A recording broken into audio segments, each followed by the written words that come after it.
लोग राजीव जी, क्या हम लोग इंट्रोडक्शन शुरू करें अपना? बिल्कुल बिल्कुल बिल्कुल। हाँ, तो आप लोगों से रिक्वेस्ट है, मानसी पटेल, आप अपने आप को इंट्रोड्यूस करिए प्लीज ग्रुप में।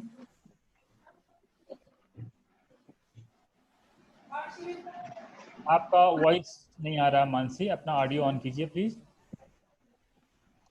Sir, my name is Mansi Patel. I am from Binti Patel.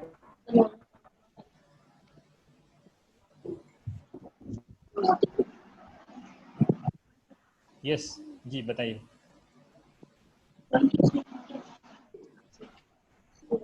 आपकी वॉइस आ रही है? यस पूर्णिमा, यस आप कुछ बोलना चाह रही हैं, बोलिए। Good morning, sir. My name is Purnima Verma. I belong from Prayagraj district of Uttar Pradesh, and I am currently pursuing BSc from Allahabad University. Okay, thank you. अब मैं रिक्वेस्ट करूंगा अंजू गंगवार से कि अपने आप को इंट्रोड्यूस करें please. Good afternoon, one and all present here. This is Anju Gangwar. I am the student of BA first year from district Bareilly. Okay, आप हमारे मेरा अनुरोध रहेगा सब लोगों से कि आप लोग हिंदी में परिचय दें, ज्यादा बेहतर रहेगा। ओके, नेक्स्ट पार्टिसिपेंट्स अनामिका, आपसे रिक्वेस्ट है प्लीज अपना इंट्रोडक्शन दें ग्रुप को। हेलो एवरीवन, मेरा नाम अनामिका है और मैं उन्नाव उत्तर प्रदेश से बिलोंग करती हूँ और मेरा बीएससी 2019 में कंप्लीट हो गया था और अभी मैं एमए ज्योग्राफी परस्यू कर रही हूँ। ओके, अब नेक्स्ट पार्टिसिपेंट है आयुष, आप प्लीज अपना परिचय दें।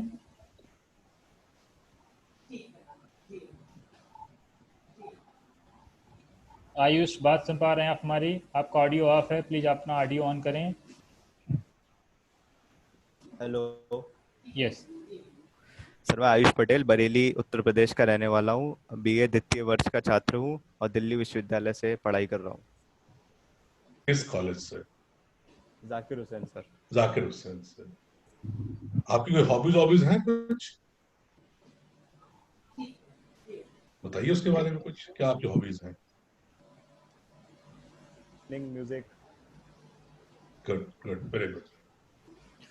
ओके, प्रत्युष आप अपना इंट्रोडक्शन दें ग्रुप को प्लीज।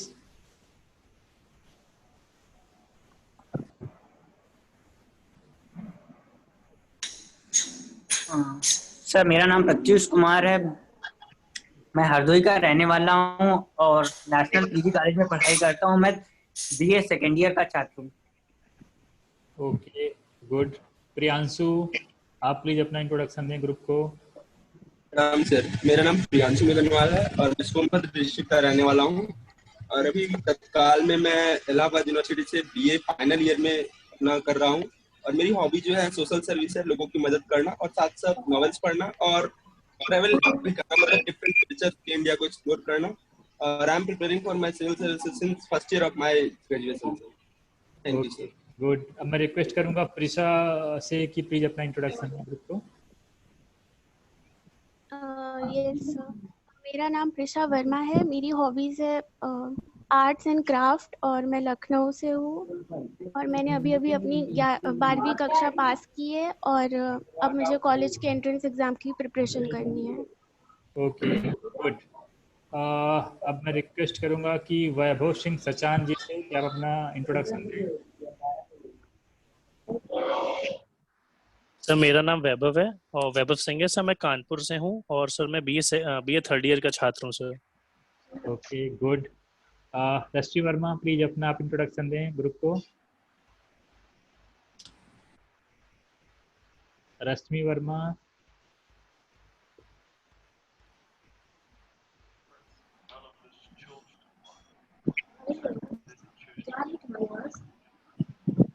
की आवाज शायद नहीं आ रही रश्मि की। सौरभ आपका इंट्रोडक्शन हो गया है मेरे ख्याल से। जिसका इंट्रोडक्शन बचा हुआ है कृपया वो लोग अपना अपना इंट्रोडक्शन। विजय लक्ष्मी आप इंट्रोडक्शन दें।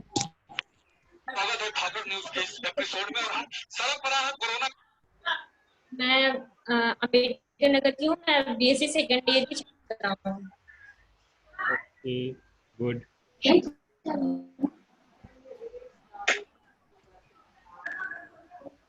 और जिसका भी इंट्रोडक्शन बचा हो प्लीज आप लोग अपना इंट्रोडक्शन दे दें. यस सचिन. तो सर मैं सचिन पटेल जो कि प्रयागराज का रहने वाला हूँ और इलाहाबाद यूनिवर्सिटी में बीए पार्ट 1 का छात्र हूँ. Good good. Good afternoon sir, मेरा नाम तनु हरी है, मैं कानपुर से हूँ, मैं बीएससी थर्ड ईयर की छात्रा हूँ एंड मेरी हॉबी. गुड तनु, गुड. और कोई इंट्रोडक्शन किसी का? गुड आफ्टरनून सर, मैं नेहा पटेल हूँ, मैं पंजाब से बिलोंग करती हूँ और मेरी हॉबीज नॉवेल्स रीड करना और नई नई जगह को एक्सप्लोर करना है. गुड नेहा. सर मेरा नाम अंजलि वर्मा. यस. सर मेरा नाम अंजलि वर्मा है और मैं उत्तर प्रदेश के बाराबंकी सिटी से बिलोंग करती हूँ और मेरा बीए सेकेंड ईयर फाइनल चल रहा है और मेरा सब्जेक्ट ज्योग्राफी है और मुझे मेरी हॉबीज है वेस्ट मटेरियल से कुछ भी रिसाइकल करना और क्राफ्ट बनाना और पेंटिंग. Good good. और कोई पार्टिसिपेंट बचा है इंट्रोडक्शन देने के लिए? गुड आफ्टरनून सर, मेरा नाम सचिन पटेल है, मैं BSc second year in the Holkar science college का स्टूडेंट हूँ, मैं रीवा का रहने वाला हूँ. Good Sachindra, good. Okay, next participant.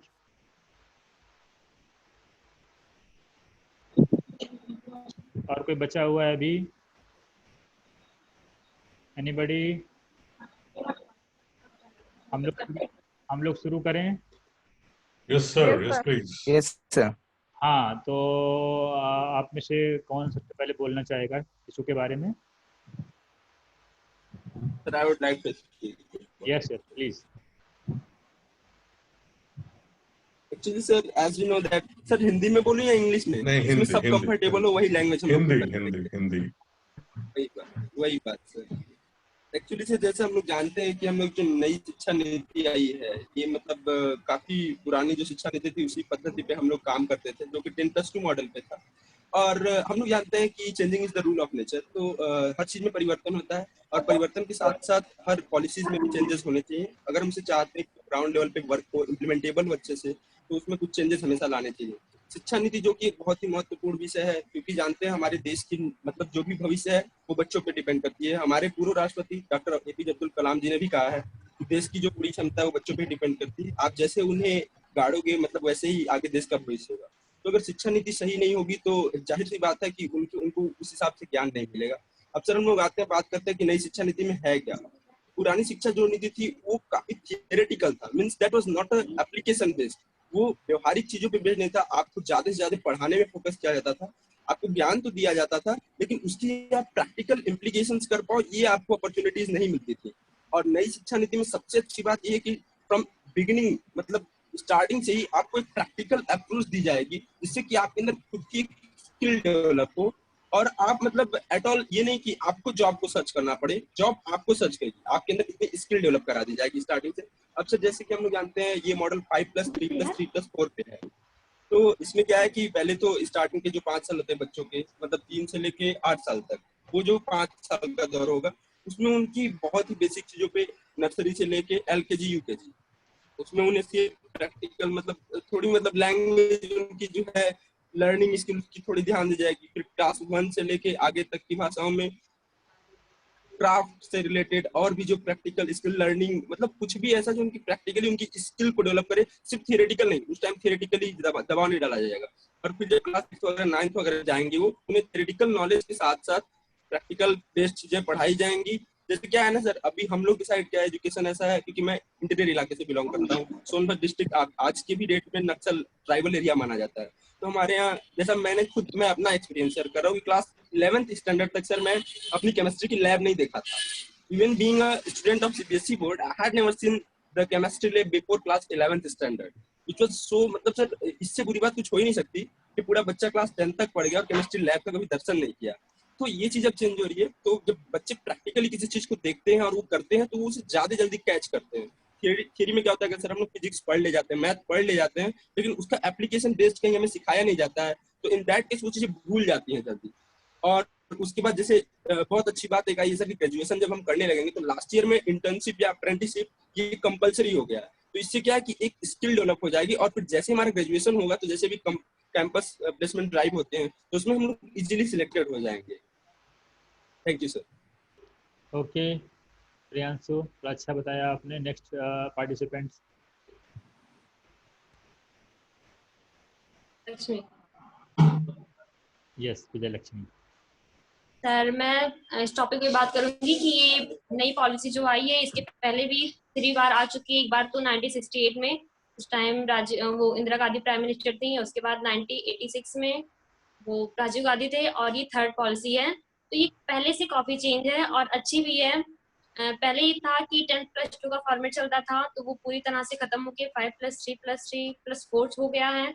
और पहले होता था कि हम थ्योरेटिकली पढ़ते थे जैसा उन्होंने बताया, तो हमें थ्योरी नॉलेज ज्यादा होती थी, प्रैक्टिकली हम कुछ कम ही कर पाते थे। जैसे यहाँ तो बिल्कुल भी नहीं हो पाता था और वो चीजें अब नहीं हो रही हैं। तो अब क्या है कि 6 से ही स्किल डेवलपमेंट हो जाएगा। जब तक हमारी ग्रेजुएशन या फिर कुछ और पढ़ेंगे तब तक हम एक जॉब भी कर सकते हैं, कुछ भी प्राइवेट ही, जैसे कंप्यूटर कोडिंग सीखेंगे तो मतलब बच्चे अब के जो होंगे वो कुछ ज्यादा ही डेवलप करेंगे।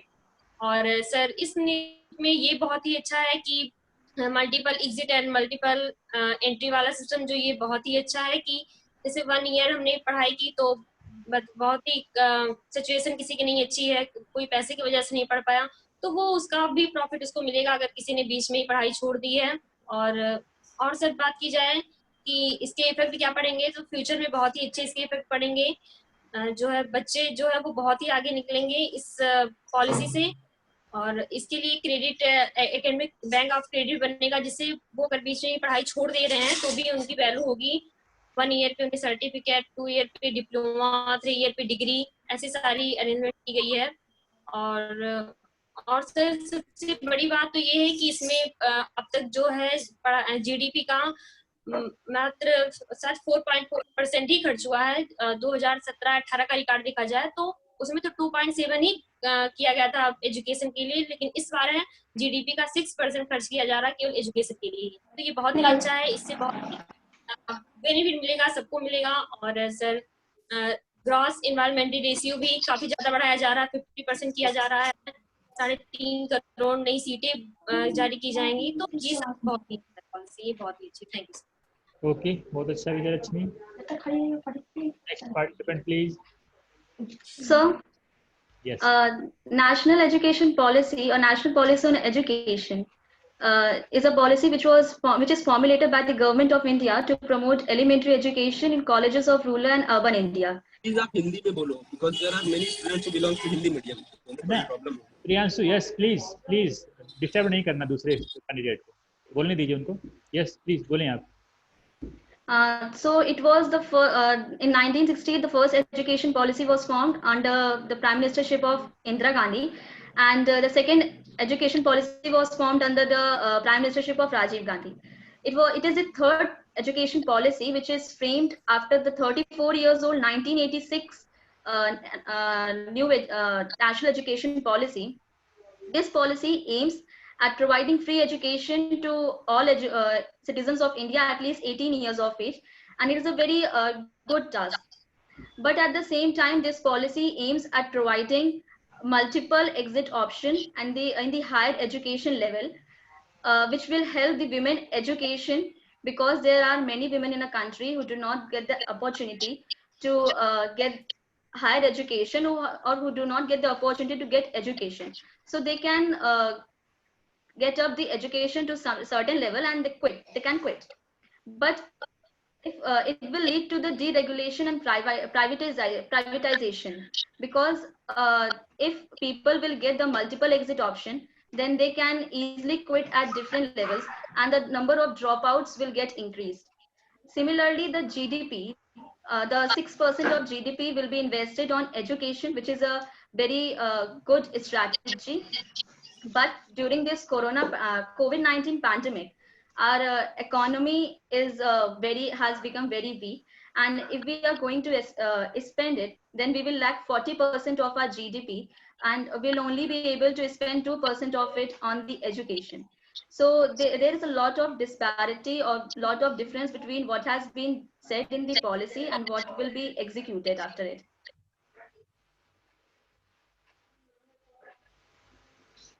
Okay, good Purnima. Yes, next participants कुछ बोलना चाहेंगे? सर Yes, वैभव. सर ये सर नेशनल एजुकेशन पॉलिसी जो थी sir, national education policy sir, ये सबसे पहले सर 1986 में ड्राफ्ट हुई थी और सर 1992 में अपडेटेड हुई थी। और सर ये बीजेपी की सर मैनिफेस्टो में भी थी सर 2014 के इलेक्शंस में। तो इसमें जैसे सभी लोगों ने बताया कि सर अब जो पैटर्न हो गया है वो सर 5+3+3+4 का हो गया है।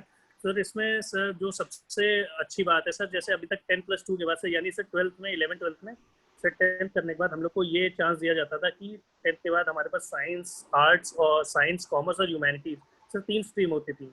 और सर यदि कोई बच्चा चाहता था कि हम साइंस ले लें या हम ह्यूमैनिटीज़ ले लें या हम कॉमर्स ले लें, तो वो सिर्फ उसी पर्टिकुलर एरिया में वर्क कर सकता था। लेकिन सर अब नई एजुकेशन पॉलिसी के तहत ये हो गया है कि सर अगर आपके पास साइंस है तो आप साइंस के साथ कॉमर्स का भी कोई सब्जेक्ट ले सकते हैं, या आपके पास कॉमर्स है तो आप ह्यूमैनिटीज़ का भी कोई सब्जेक्ट ले सकते हैं, या तीनों में जो चीज़ें कॉमन है सर वो भी सब्जेक्ट आप ले सकते हैं। तो सर सबसे जो अच्छी चीज़ थी वो ये हो गई। सर उसके बाद सर न्यू एजुकेशन पॉलिसी में सर वोकेशनल क्लासेस का इंट्रोडक्शन हुआ। यानी सर वोकेशनल क्लासेस वो क्लासेस की सर बैगलेस क्लासेस बोलते हैं वोकेशनल क्लासेस को, जिसके तहत कि अगर आपको बच्चे को कहा जाएगा कि आपको स्कूल में बैग वगैरह नहीं लाने हैं, और सर उसमें वोकेशनल ट्रेनिंग होगी। जैसे वोकेशनल ट्रेनिंग जैसे सर हम लोग देखते हैं फॉरेन में कि वहाँ पे जैसे सर कारपेंटर्स हो गए, पॉटर्स हो गया, आर्टी क्राफ्ट्स हो गए, सर ये सारी जो जॉब्स हैं उनको भी उतनी ही एक्नॉलेजमेंट मिलती है सर, उतना ही स्टैंडर्ड से देखा जाता है जितना कि एक इंजीनियर या एक डॉक्टर या एक लॉयर को देखा जाता है। लेकिन सर इंडिया में वो कंडीशन नहीं है। तो सर उस प्लेटफॉर्म तक, उस मैच तक लाने के लिए अब ये वोकेशनल क्लासेस भी होंगी। उसके अलावा सर ये जैसे कि 3 लैंग्वेज फॉर्मूला है। अब जैसे सर संस्कृत को मैंडेटरी कर दिया गया कि मेन स्ट्रीम में संस्कृत को डाला जाएगा। इसके अलावा सर पीएचडी करना अब आसान हो गया कि जैसे सर अभी तक ये होता था कि आपको सर पहले अंडर ग्रेजुएट होना पड़ेगा, फिर आपको पोस्ट ग्रेजुएशन करनी पड़ेगी, उसके बाद सर आपको एमफिल करना पड़ेगा, उसके बाद जाके आपको कहीं पीएचडी का चांसेस मिलते हैं। बट अब ये हो गया है कि आप अंडर ग्रेजुएट अगर कर रहे हैं, आप अंडर ग्रेजुएशन में हैं, तो आपने 4 साल की ग्रेजुएशन करी है, 4th ईयर आपने करा है विद रिसर्च के साथ किया है, सर आपको 4th ईयर के बाद डायरेक्टली आप एलिजिबल होंगे पीएचडी करने के लिए। इसके अलावा सर अभी तक जैसे होता था कि जो रिपोर्ट कार्ड्स वगैरह होते थे वो सिर्फ टीचर्स बनाती थी। अब उसके अलावा क्या हो गया है कि सर अब स्टूडेंट्स को भी सर ये कहा गया है कि आपके पास एक प्लेटफॉर्म होगा परख सर, जिसको performance assessment review and analysis of knowledge for holistic development बोलते हैं सर, परख। सर इसके तहत अब ये होगा कि स्टूडेंट्स को सेल्फ असेसमेंट का मौका मिलेगा। और सर ये काफ़ी अच्छा है क्योंकि सर आप उस लेवल पे खुद आपको अपने आप को असेस कर पाएंगे कि हाँ हमें क्या कमियां हैं या बेटर क्या हो सकता है हमारे फ्यूचर के लिए। इसके अलावा सर टॉप 100 कॉलेजेस जो हैं सर, हमारी गवर्नमेंट ने क्या किया है कि टॉप 100 कॉलेजेस को परमिट किया है इंडिया में अपना कैंपस सेटअप करने के लिए, और stand alone higher education institutes वगैरह भी लाए जाएंगे। इसके अलावा सर सिंगल रेगुलेट, सबसे अच्छी चीज़ जो और हो गई सर कि जो प्राइवेट कॉलेजेस हैं और गवर्नमेंट कॉलेज हैं उनकी जो फीस वगैरह है वो सर इक्वल कर दी गई है। तो सर फी फिक्सेशन हो जाने के तहत अब ये होगा कि जो अभी तक ये होता था कि कोई भी बच्चा प्राइवेट इंस्टीट्यूट में जाता था वो इस तहत कि वहाँ पे टीचर्स की अवेलेबिलिटी ज़्यादा है, वहाँ फीस ज़्यादा है, तो सर एक नॉर्मल अमूमन एक सबके मन में होता है कि सर वहाँ फीस ज़्यादा है तो अच्छा पढ़ाएंगे। तो सर ये जो फी फिक्सेशन हो गया है तो ये काफ़ी अच्छा है, इक्वालिटी की भावना सब में डेवलप होगी। इसके अलावा सर कॉलेजेस, चूँकि हर कॉलेज की फ़ीस वगैरह इक्वल होगी तो सर जो डिस्ट्रीब्यूशन होगा बच्चों का वो इक्वल होगा। इसके अलावा सर हर डिस्ट्रिक्ट में सर एक मल्टी डिसिप्लिनरी इंस्टीट्यूट डेवलप करने की बात की गई है सर, जो कि मैं मानता हूँ कि काफ़ी अच्छा है, क्योंकि इससे आप मतलब एक तरीके से रीजनल बैरियर्स को भी आप देख पाएंगे। रीजनल बैरियर्स के अलावा इससे ये भी मालूम पड़ता है कि हाँ मतलब किस एरिया से कितने बच्चे हैं या उनको क्या क्या प्रॉब्लम्स हैं, तो सर वो सारी आउटकम हो सकती हैं। इसके अलावा सर एक और पॉइंट है कि जो हमारा बोर्ड एग्ज़ाम्स हैं सर वो काफ़ी सिंपलर और ईजियर बना दिए गए हैं, और चिल्ड्रंस को sir they would be allowed to have multiple exit options also sir, वो ग्रेजुएशन लेवल पे है। और सर इसके अलावा सेमेस्टर वाइज एग्जाम्स होंगे।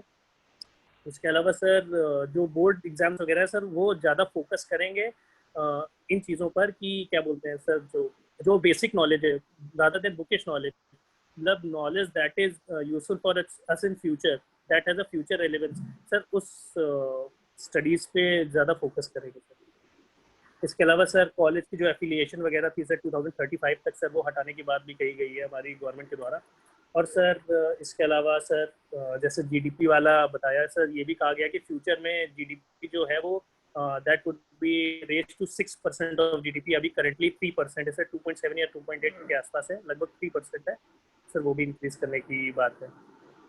और सर हमारी गवर्नमेंट का मिशन भी है, mission literacy and numeracy skills develop करना सब में बाय 2025। ओके बाबा, यस। दो तीन बातें मैं ऐड करना चाहूंगा जो थोड़ा भूल गया था। नहीं, Priyanshu please one by one सबको सुन लेते हैं, फिर आपकी बात सुनेंगे। ठीक है सर, सॉरी। हाँ, नेक्स्ट पार्टिसिपेंट प्लीज। और कोई बोलना चाहेगा? Yes sir. Yes Sachin sir, जैसा कि ये नियम आया है कि 5+3+3+4, इसमें जो लास्ट का 4 है सर, ये क्लास 9th 10th और 11th और 12th है ना, तो इसमें सर एक अच्छी नीति ये आई है कि हर वर्ष 2 सेमेस्टर वाइज पेपर होंगे सर। जैसा कि अभी तक स्टूडेंट ये सोच रहा है कि हम 9th में नहीं क्लास करेंगे या फिर 9th में पढ़ाई नहीं करेंगे और हाई स्कूल में जाकर वही 2 महीने लास्ट के पढ़कर पास हो जाएंगे, लेकिन अब ऐसा नियम आ गया है कि सेमेस्टर वाइज हम पेपर देंगे और हर 6 मंथ पर, इससे हमारी एक रेगुलरिटी बनी रहेगी सर। चैप्टर वाइज हमें हर चीज़ें तैयार रहेंगी, जो कि ये हम सबके लिए बहुत अच्छी है, क्योंकि 9th और 11th ऐसा होता है कि स्टूडेंट सोचते हैं कि ऐसे जाने दीजिए, इसमें कुछ पढ़ाई नहीं होगी, ना हमें कुछ पढ़ना ही है। अब ये सेमेस्टर वाइज आ गया है सर, तो इसमें हमारी पढ़ाई और बेहतर तरीके से होगी। और एक अच्छी बात यह है कि सर क्लास 6 से ही बच्चों को अब कंप्यूटर सिखाया जाएगा, कंप्यूटर कोडिंग बताई जाएगी, जिससे वो आगे चलकर कंप्यूटर के मामले में भी अपनी रुचि को दिला सकेंगे, ताकि वो अपनी इच्छा अनुसार कंप्यूटर में भी आगे जा सकें। और सर जैसे कहा गया है कि जीडीपी का 6% शिक्षा पर खर्च होगा, तो ये बहुत अच्छी बात है सर, लेकिन समस्या अभी सरकार के पास ये है कि क्या ये निश्चित रूप से 6% इस पर खर्च किया जा सकता है सर। इस पर फोकस करना होगा और इस पे जो हमारे एडमिनिस्ट्रेटिव हैं, ये भी उनकी भी एक जिम्मेदारी है कि हम सब जो गांव में ये प्राथमिक विद्यालय हैं, इन पर ये ध्यान दें।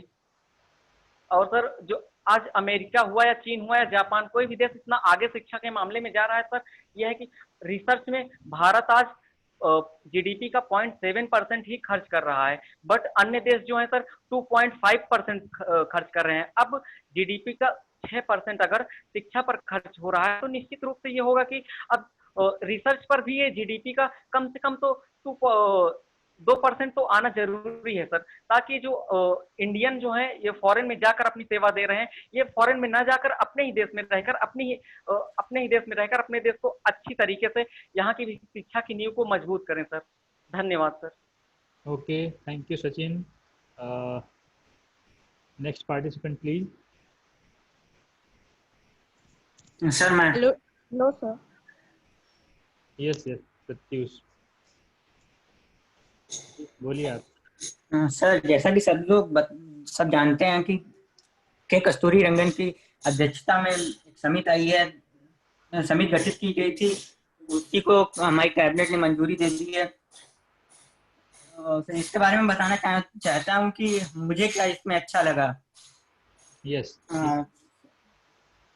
इसकी सबसे अच्छी बात ये रही कि इसमें क्लास 10th और 12th में सेमेस्टर 9 से 12 तक सेमेस्टर सिस्टम लाया गया। अभी तक क्या होता था, बच्चे होते थे लास्ट, कुछ ऐसे भी बच्चे होते थे जो लास्ट में 3 महीने पढ़ लिया, चलो हो जाएगा, नंबर ला लेंगे, और कुछ उसमें से ऐसे भी होते थे जिनके मार्क्स भी अच्छे आ जाते थे। लेकिन अब जब सेमेस्टर आएगा तो लड़कों को पढ़ना पड़ेगा, हर सेमेस्टर में तैयारी करनी पड़ेगी, और कहीं ना कहीं जो अच्छे लड़के होते हैं उन पर दबाव भी रहता है, सेमेस्टर में मार्क्स, वो एनुअल एग्जाम में मार्क्स अच्छे लाने हैं, तो उसका भी दबाव, प्रेशर जो होगा वो कम होगा। और इसमें हमको सबसे अच्छी बात, और इसमें मल्टीपल एंट्री एंड एग्जिट की भी व्यवस्था की गई है, जिसमें हम जब चाहे तब पेपर दे सकते हैं और उसी के अनुरूप मुझे डिग्री मिल जाएगी। और सबसे बड़ी इसकी क्रिटिसिज्म ये है कि सर इसमें जो 5 साल तक वो 6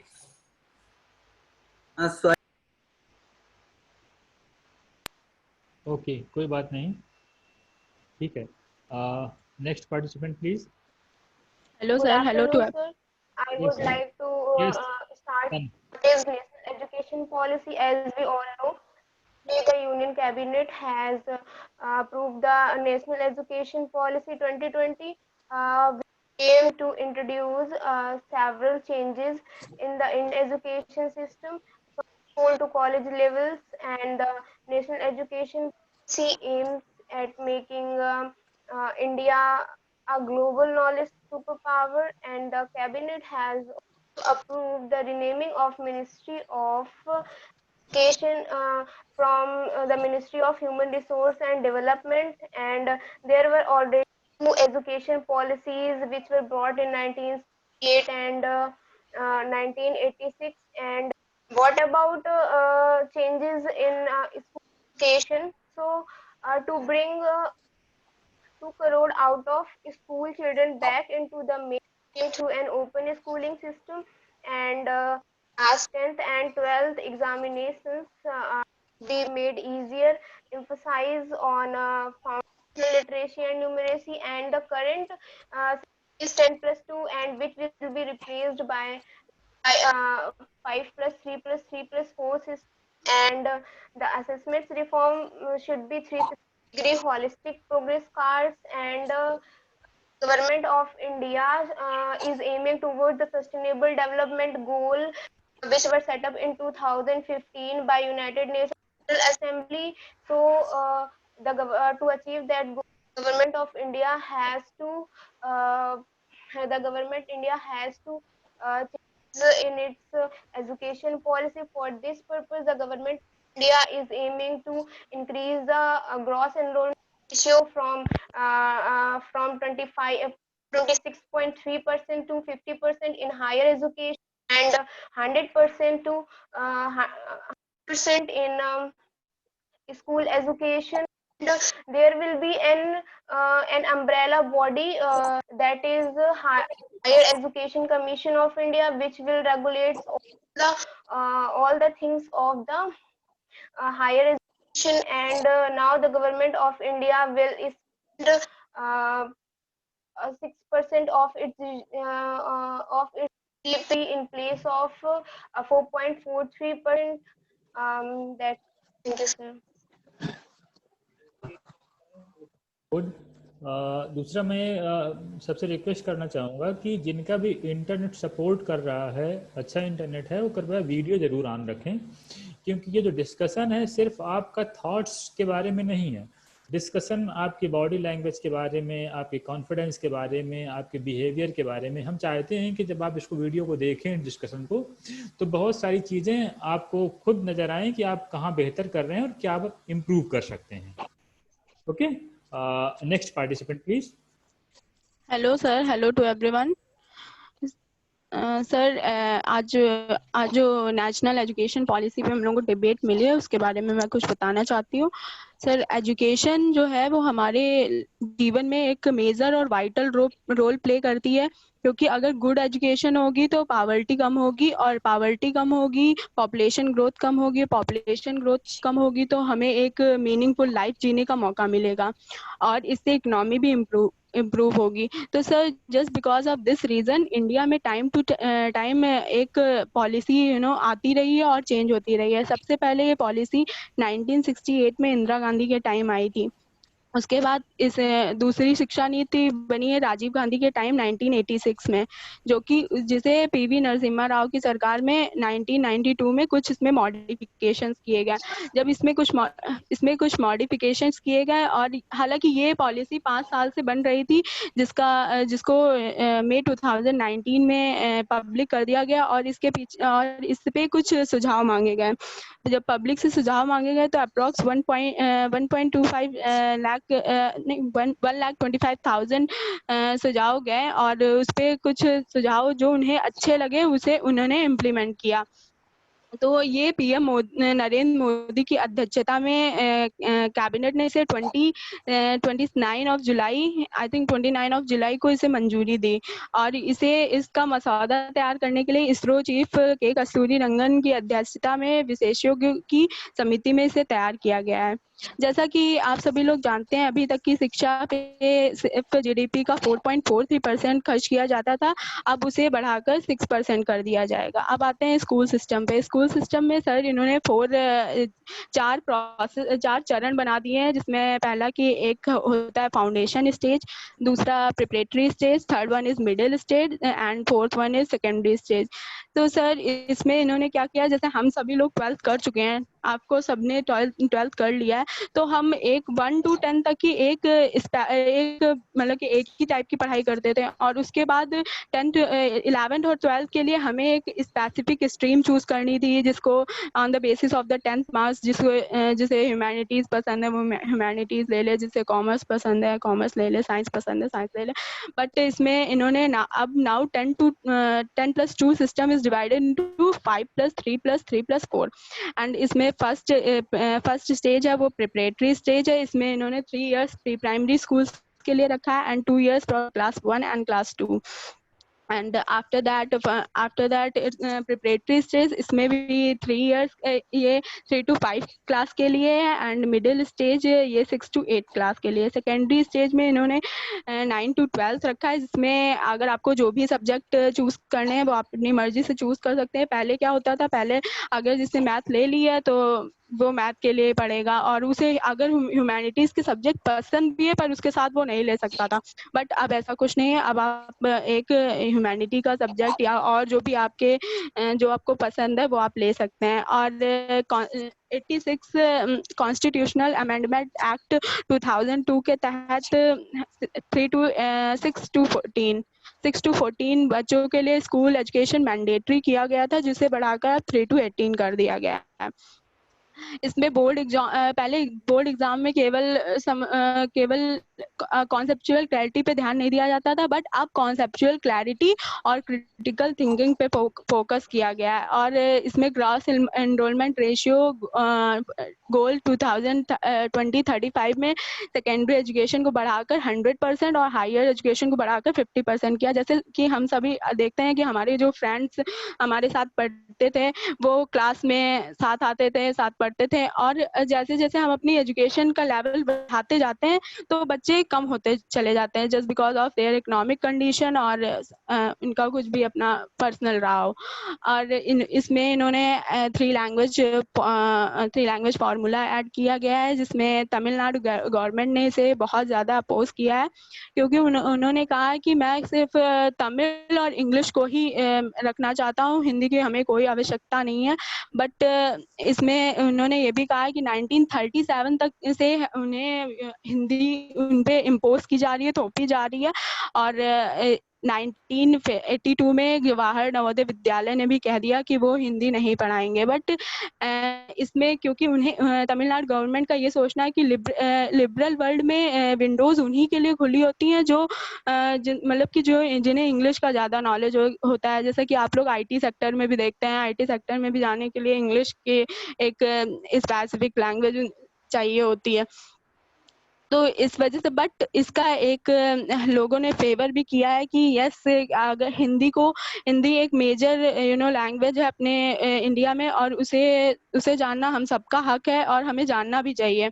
पर और इसमें यह भी किया गया है कि क्लास 5 तक की बच्चों को उनकी लोकल लैंग्वेज में ही पढ़ाई होगी। बट इसका एक क्रिटिसिज्म भी है कि अगर जिसके पेरेंट्स का ट्रांसफ़र हो गया, मान लीजिए वो साउथ में रहते थे तो अभी तो तमिलनाडु में रह रहे हैं तो और वो तमिल सीख रहे हैं, बट अगर नॉर्थ में चले गए तो नॉर्थ में ज़्यादातर हर जगह हिंदी बोली जाती है, तो उसमें थोड़ा सा बच्चों की पढ़ाई पे इफेक्ट पड़ेगा। और जैसे कॉलेज एडमिशन की बात आई है तो उसमें सबका एक कॉमन एंट्रेंस टेस्ट होगा जो कि एनटीए कंडक्ट करेगा, और इसमें 2 पेपर होंगे। First one is common aptitude test और सेकेंड वन इज इसमें आप स्पेसिफिक स्ट्रीम लेंगे, जैसे बीए लिया तो उसके लिए, बीएससी लिया तो उसके लिए।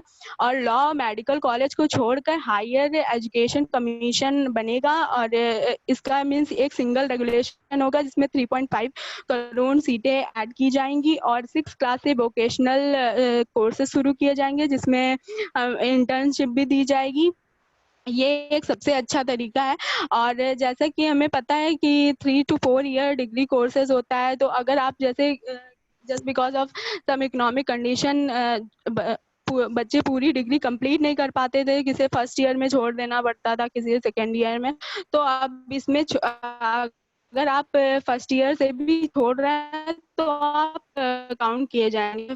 छोड़ेंगे तो आपको सर्टिफिकेट मिलेगा, सेकेंड ईयर में आप छोड़ेंगे तो आपको एडवांस डिप्लोमा मिलेगा, थर्ड ईयर में आप छोड़ेंगे तो बैचलर डिग्री मिलेगी, और फोर्थ ईयर में जो बच्चे रिसर्च के बहुत उसमें रिसर्च में जाना चाहते हैं तो उनके लिए बैचलर डिग्री विद रिसर्च मिलेगी।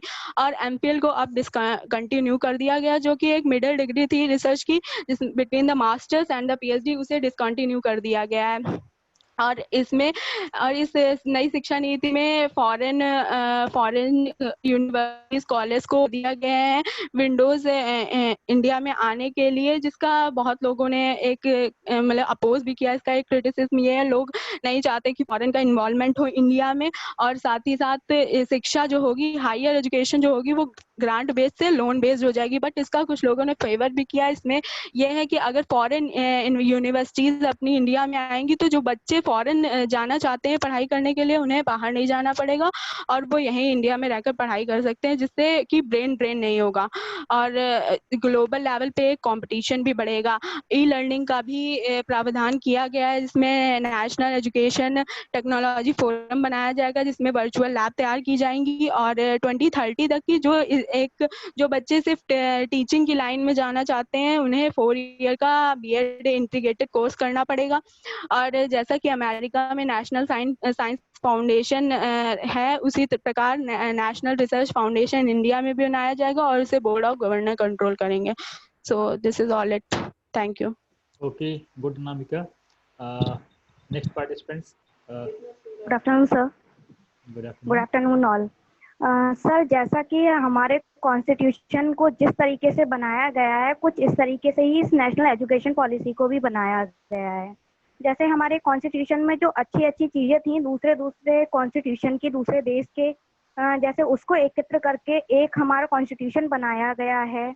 इसी तरीके से ये नेशनल एजुकेशन पॉलिसी जो है 2020, ये भी इसी तरीके से ही बनाया गया है। जैसे लर्निंग कोडिंग जो है वो चाइना से ली गई है और रीजनल लैंग्वेज में पढ़ाना, ये यूरोप का एग्जांपल इसमें बेस्ट तरीके से समझाया गया है। जैसे बताया है कि यूरोप में बच्चे अच्छे से समझ पाते हैं इस चीज़ को, क्योंकि उसे रीजनल लैंग्वेज में ही पढ़ाया जाता है। जैसा वो घर पे लैंग्वेज जो बोलते हैं भाई, अगर उसे स्कूल में पढ़ाया जाएगा तो इससे बेनिफिट ये होगा कि बच्चे को भी अजीब नहीं लगेगा और वो आराम से उसको एंजॉय करते हुए पढ़ेगा। इसका एग्जाम्पल वहाँ से लिया गया है। और ये जो 2000 पॉलिसी जो आई है, नेशनल एजुकेशन पॉलिसी, ये डॉक्टर के कस्तूरबी चेयरमैन रहे हैं इस कमेटी के, जिसमें 9 मेंबर्स थे।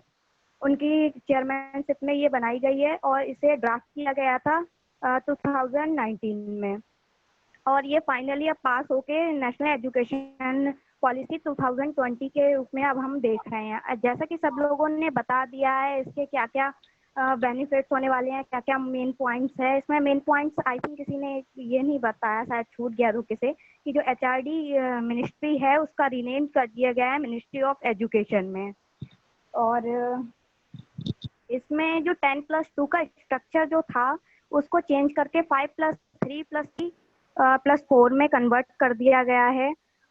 इसमें सर वोकेशनल ट्रेनिंग का भी अब एक ऑप्शन रखा गया है।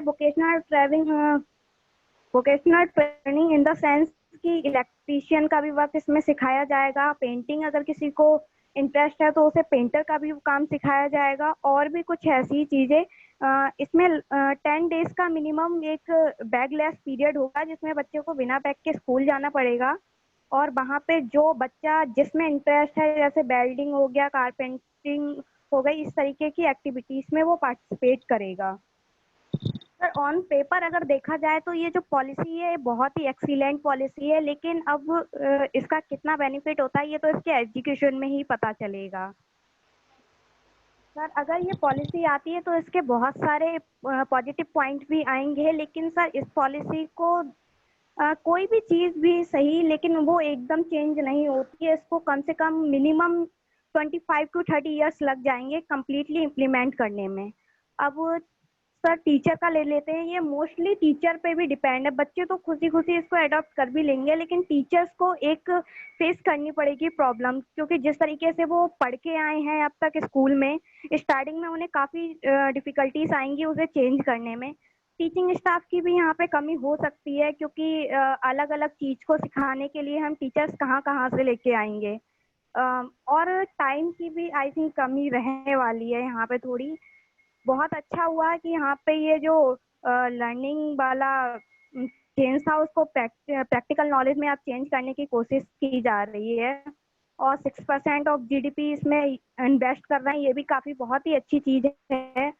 हाँ, और ये इसमें मेन पॉइंट जो था मल्टीपल एग्जिट और एंट्री का पॉइंट, ये भी काफ़ी इम्पोर्टेंट पॉइंट रहा है कि कोई भी बच्चे फिजिकल चैलेंजेस के रहते हुए कि एक्सीडेंट हो जाता था या बहुत सारी प्रॉब्लम्स रहती थी, जिसकी वजह से उसकी जो ग्रेजुएशन या फिर हम कह सकते हैं एजुकेशन उसके बीच में ही छूट जाती थी, तो उसको क्रेडिट्स नहीं मिल पाते थे। लेकिन अब क्रेडिट बैंक बना दी गई है, जिसकी वजह से वो उसने जितनी पढ़ाई की है उसके अकॉर्डिंग उसको क्रेडिट्स मिल दिए जाएंगे। जैसे कि 4 ईयर की अगर डिग्री है तो उसमें जो अगर किसी बच्चे ने 1 ईयर कंप्लीट कर लिया है तो उस बच्चे को वहाँ पे सर्टिफिकेट दिया जाएगा। अगर उसने 2 ईयर कंप्लीट कर लिया है तो उसे डिप्लोमा मिलेगा, 3 ईयर में उसे डिग्री मिलेगी और 4 ईयर में मास्टर्स रिसर्च कंप्लीट कर दी जाएगी। सर वोकेशनल ट्रेनिंग के अलावा सर इसमें लैंग्वेज का एक रोल, जैसे अभी अनामिका दी ने बताया, इसका रहने वाला है। जैसे कि अब बोला जा रहा है रीजनल का ही लैंग्वेज अब पढ़ाना है। सर कई बच्चे ऐसे होते हैं जो अलग अलग जगह से माइग्रेट होके आते हैं। रीजनल लैंग्वेज हमारे इधर तो चलिए हिंदी चलती है, अगर हम बाई चांस हमारे पेरेंट्स अगर गवर्नमेंट जॉब में रहते हैं तो हमारा उनका ट्रांसफ़र होता है, तो हमें भी डिपेंडेंट जो होते हैं उनको भी उनके साथ जाना पड़ता है, तो उनको काफ़ी दिक्कत आएगी दूसरी जगह रह के और उस लैंग्वेज को प्रीफर करने में। तो सर इसमें शायद बच्चे पे भी काफ़ी असर पड़ेगा, तो सही रहेगा कि अगर इंग्लिश पे ही काफ़ी जोर दिया जाए, क्योंकि अब इंग्लिश जो है लैंग्वेज वो ग्लोबली काफ़ी ज़रूरी है। हमारे इंडिया से बहुत सारे लोग फॉरेन जाते हैं, वो इसी बेसिस पे वहाँ जा पाते हैं क्योंकि वो इंग्लिश को प्रीफर करते हैं। और सर मेरे हिसाब से इंग्लिश काफ़ी हद तक उन्हें रीजनल से ज़्यादा अभी इंग्लिश पे भी ध्यान देना चाहिए। रीजनल लैंग्वेज का हाँ ठीक है कि उस बच्चे को बोलना आ जाएगा अच्छे से, हम एग्री करते हैं कि हाँ हमारा कॉन्फिडेंस हाई हो जाएगा, लेकिन सर इससे इंटरेक्शन की काफ़ी कमी महसूस हो सकती है। जैसा कि अगर हम हिस्ट्री में देखें तो हमारे जो नेशनल मूवमेंट्स हुए थे उससे जब इंग्लिश लोग ज़्यादा नहीं जानते थे तो वो एक दूसरे से बात नहीं कर पाते थे और अपनी शेयर्स नहीं कर पाते थे जो भी आइडियाज़ उनके दिमाग में चल रहे हैं। लेकिन जैसे ही वो फॉरेनर्स ने उन्हें इंग्लिश का एक ऑप्शन दिया, इंग्लिश उन्होंने स्टार्ट करी सीखना, तो वो डायरेक्टली एक दूसरे से कांटेक्ट में आके और वो काफ़ी कुछ इन्फ्लुएंस हो गए और ये पूरे देश में नेशनल मूवमेंट हो गया। सर नेशनल मूवमेंट ही ना सही, लेकिन यूनिटी के लिए इंग्लिश आई थिंक होनी चाहिए, काफ़ी हद तक इस पे जोर देना चाहिए। सर काफ़ी क्रिटिसाइज कर रहे हैं लोग इस पॉलिसी को भी, जैसे कि बोल रहे हैं ये एंटी डेमोक्रेटिक है। Anti democratic in the sense कि ये जो टॉपिक है नेशनल मींस एजुकेशन पॉलिसी का, ये कॉन्करेंट लिस्ट में आता है। Concurrent list in the sense कि ये स्टेट गवर्नमेंट भी इस पे लॉ बना सकती है और जो सेंट्रल गवर्नमेंट है वो भी इस पे लॉ बना सकती है। लेकिन इसमें कहा जा रहा है कि जो सेंट्रल गवर्नमेंट है उसने स्टेट गवर्नमेंट से ज़्यादा की इम्प्लीमेंट करने से पहले ज़्यादा कंसल्ट नहीं किया स्टेट से, इसीलिए ऐसे एंटी डेमोक्रेटिक टीचर्स और स्टूडेंट दोनों ही इसको क्रिटिसाइज कर रहे हैं और कह रहे हैं कि स्टेट को भी इस पे और ज़्यादा पूछताछ करनी चाहिए थी इसको लागू करने से पहले। और कह रहे हैं कि ये प्रमोट करता है सेंट्रलाइजेशन को, पावर को इसको सेंट्रलाइज कर देता है, स्टेट से पावर लेके सेंटर के पास जाती है इसमें पावर। यहाँ पे ये पॉइंट इसलिए उठाए क्योंकि यहाँ पे एक पॉइंट ये कहता है new teachers training board will be set up for all kinds of teacher in the country and no state can change that. मतलब कि इसमें जो बोर्ड जो बना ट्रेनिंग टीचर्स का जो बोर्ड होगा वो सेंटर ही बनाएगी और स्टेट उसमें कुछ हस्तक्षेप नहीं कर सकती। तो इसको लेके ये कह रहा है कि ये सेंट्रलाइज कर दिया गया है पावर को, स्टेट से ये पावर छीन ली गई है। मैं बाद में यही कहना चाहूंगी कि ये पेपर पे तो ये पॉलिसी बहुत ही अच्छी लग रही है देखने में, लेकिन इम्प्लीमेंट करने में इसमें डिफिकल्टीज अभी आएंगी और काफी टाइम लगेगा इसको चेंज करने में, क्योंकि ये रेवोल्यूशनरी एक चेंज की तरह से देखा जा रहा है। Thank you sir. Thank you Anju, आपने बड़ा कई सारे न्यू एस्पेक्ट जोड़े डिस्कशन में। और सर एक पॉइंट सर हम भी ऐड करना चाहेंगे कि सर मतलब सारे पॉइंट्स उन्होंने बता दिए सर। एक और पॉइंट है कि सर जैसे ई लर्निंग पर बहुत फोकस किया जा रहा है सर, कि ई लर्निंग होगी, डिजिटलाइजेशन हो जाएगी सर, उसके सर मुझे सर काफी डिसएडवांटेजेस दिखते हैं सर। नहीं क्योंकि सर मैं जी सर कि अभी बहुत सारे लोगों के जो व्यू पॉइंट नहीं आए हैं, पहले हम लोग सबके व्यू पॉइंट्स ले लें, देन हम लोग इस पे डिफरेंट दोबारा राउंड पे डिस्कस करेंगे। Okay sir. Okay, next participant please.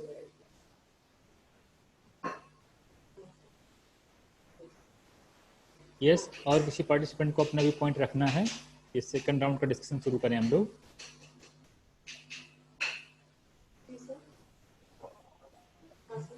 मेरे ख्याल शायद और कोई नहीं रखेगा। वैभव आप कंटिन्यू करें प्लीज।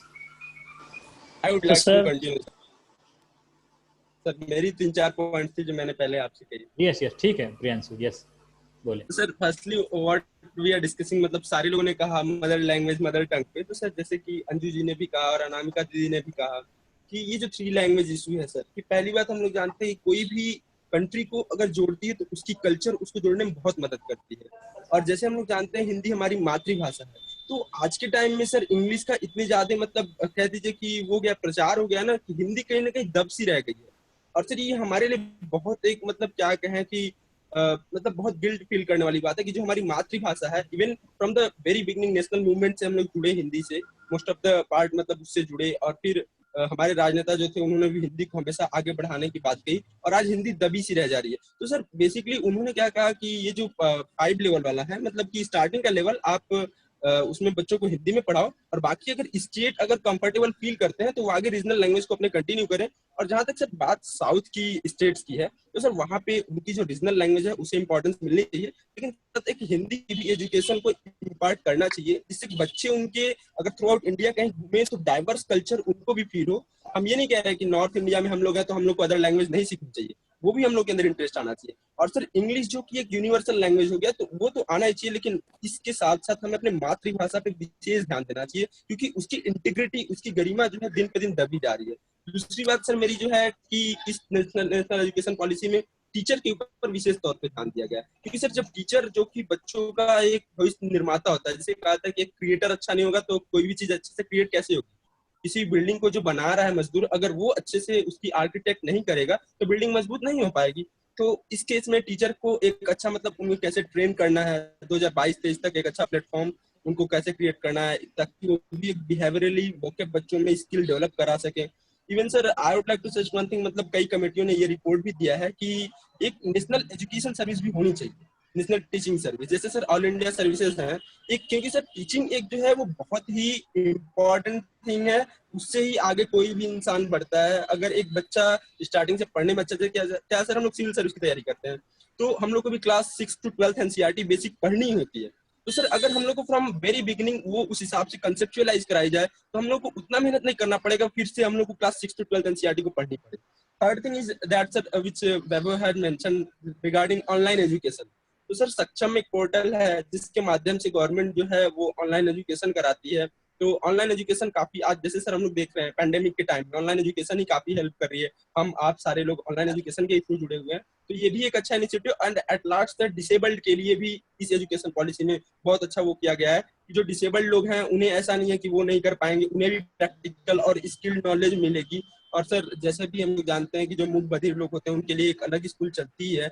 इवन सर ट्रांसजेंडर्स के लिए भी अब हमारे कंट्री में उनकी एजुकेशन को आगे बढ़ाने के लिए ध्यान दिया जा रहा है। सर यही 2-4 पॉइंट्स हैं जो कि अभी हम लोग नेशनल एजुकेशन पॉलिसी डिस्कस करेंगे, और कुछ कमियां भी सर हम लोग डिस्कस ओके गुड। वैभव आपका पॉइंट छूट गया था, आप बोले। सर मेरा सर यही वाला पॉइंट था ई लर्निंग वाला, कि सर जैसा कि हमारे माननीय नरेंद्र मोदी जी कहते हैं कि सर सेल्फ रिलायंट इंडिया यानी आत्मनिर्भर भारत होगा। तो सर इस ई लर्निंग के तहत सर ई लर्निंग का जो एडवांटेज है सर वो यही है कि आत्मनिर्भर भारत होगा। तो सर जैसे जो गरीब बच्चे हैं जिनके पास सर इतने पैसे नहीं है कि सर वो टीचर अफोर्ड कर पाएं या सर कहीं जा पाएं, तो सर उनके लिए ये जो प्लेटफॉर्म्स हैं आत्मनिर्भर भारत वगैरह वाले ई लर्निंग के थ्रू सर ये काफ़ी हेल्पफुल होंगे। लेकिन सर इसका एक डिसएडवांटेज ये भी कि सर 2019 के डेटा के हिसाब से सर मैंने सर अभी योजना में 2 दिन पहले पढ़ा था कि सर इंडिया में जो सर स्मार्टफोन यूजर्स वाले लोग हैं सर, जो स्मार्टफोन यूज कर रहे हैं वो सिर्फ 50 करोड़ लोग हैं सर। यानी सर मतलब लगभग 1/3 आप कह लीजिए पॉपुलेशन स्मार्टफोन यूज कर रही है, एक्टिव यूजर्स हैं। तो सर अब इसकी हम लोग बात करें तो सर जिसमें से सर ओनली 20% जो हैं वो स्टूडेंट्स हैं जो कि ऑनलाइन क्लासेस या ऑनलाइन माध्यम या इंटरनेट का यूज करके सर ई लर्निंग को यूज कर पा रहे हैं। सर उस केस में सर बात ये होगी कि जो बाकी 80% बच्चे जो बचे सर उनका क्या होगा सर, ये मेरा सर एक क्वेश्चन है सबसे। Okay good point. हाँ और के पार्टिसिपेंट्स अपना भी पॉइंट दोबारा रखना चाहेगा सेकंड राउंड में। तो मेरा एक क्वेश्चन है। Yes Purnima. So elimination of rigid streams will definitely help the students, as now they will no more be obstructed by the career options. They will have the JEE option also, NEET option also, as well as CLAT option also. But learning all, studying all the things and having mastery in one will be just like as jack of all trades and mastery of none. Because in today's time, that is in modern era, we require children who are of new age skills, who are beyond the science-based or technology-based approach, or who are above the liberal-based approach, no doubt. But sir, according to this policy, if one takes psychology and maths in his school level, that's a very good option. But if we see our college or institution which are currently present in our country, there are many schools which generally do not allow this combination to be taken by the students. So what about those students who will take these combinations and will be rejected by the schools and institutions there where they'll be go? So this is my question to all. Okay, yes, good question. Yes, और क्या बोलना चाहेगा? Any participant? कोई comment देना चाहेगा अपना?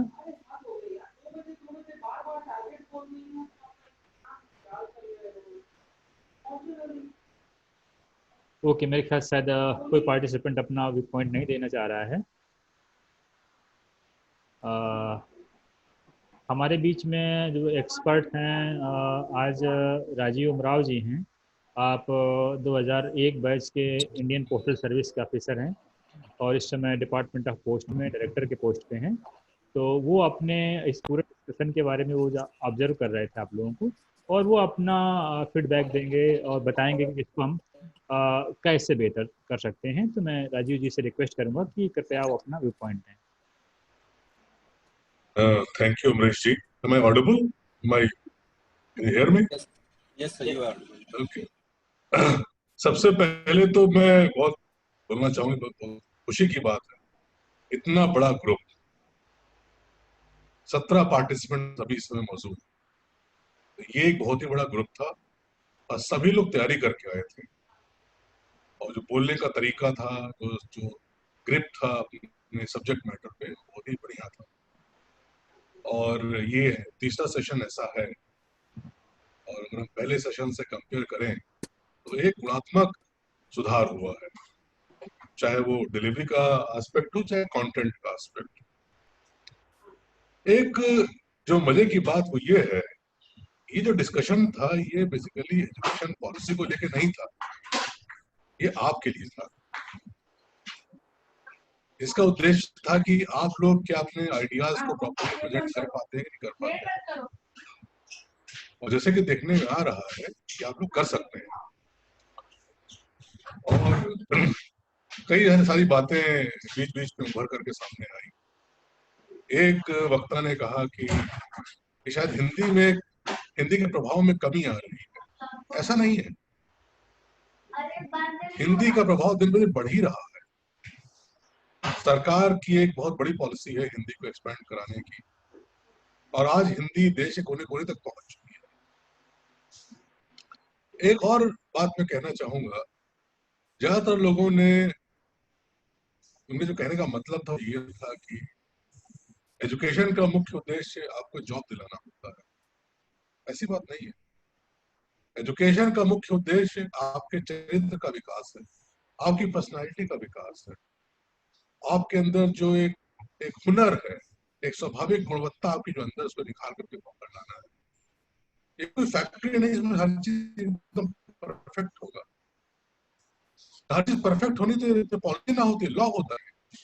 एक government का इंटेंशन है, आज की सामाजिक स्थितियों को देखते हुए, आज की आर्थिक स्थितियों को देखते हुए, दुनिया की भविष्य को देखते हुए, आज हम कैसे अपने बच्चों को शिक्षा दें ताकि जब वो निकले तो एक confident, productive, rational human being बन के निकले। और मुझे पूरा विश्वास है कि सरकार की जो मंशा है बड़ी ही साफ है।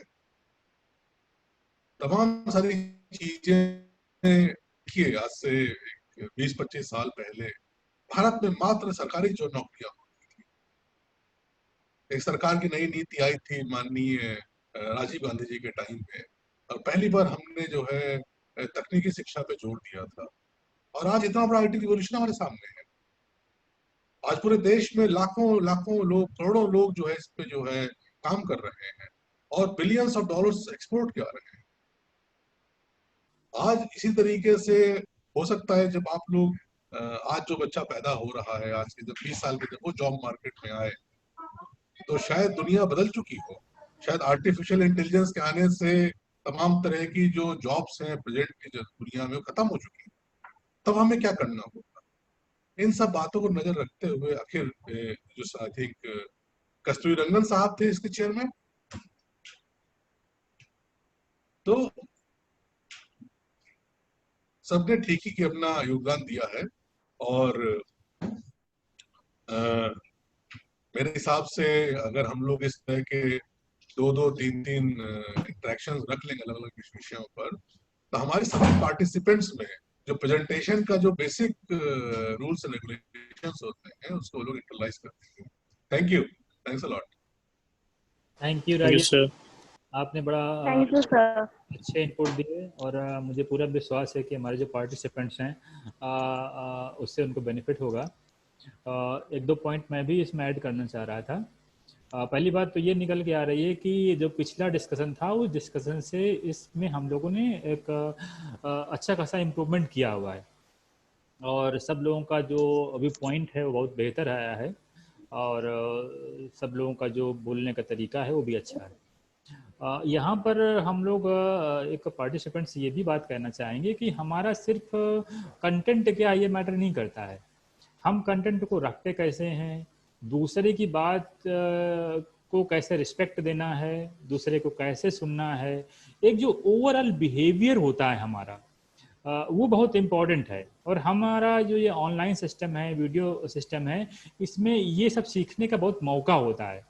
और ये वीडियो हम लोग रिकॉर्ड कर रहे हैं इस पे, इसके बाद हम लोग सबके साथ शेयर भी करेंगे। तो मेरी रिक्वेस्ट ये है कि सब लोग अपना अपना जो परफॉर्मेंस है देखें, दूसरे का परफॉर्मेंस भी देखें, ताकि आपको ये मालूम पड़े कि दूसरे में क्या अच्छी बातें हैं जिसको हम भी सीख सकते हैं और हम में कौन सी कमियां रह गई जो नेक्स्ट टाइम जब हम इसमें पार्टिसिपेट करेंगे तो और हम क्या बेहतर कर सकते हैं।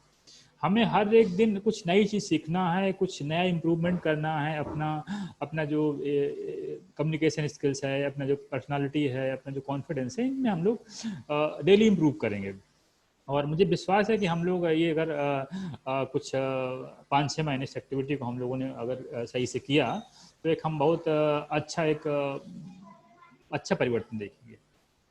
तो आप सबका धन्यवाद, आप लोग आए और आपने पार्टिसिपेट किया, खासकर राजीव जी का जिन्होंने अपने व्यस्तम समय से समय निकाला और सबको बहुत अच्छा उन्होंने फीडबैक दिया। Okay, thank you all. Thank you sir. Thank you sir. Thank you, sir. Thank you sir.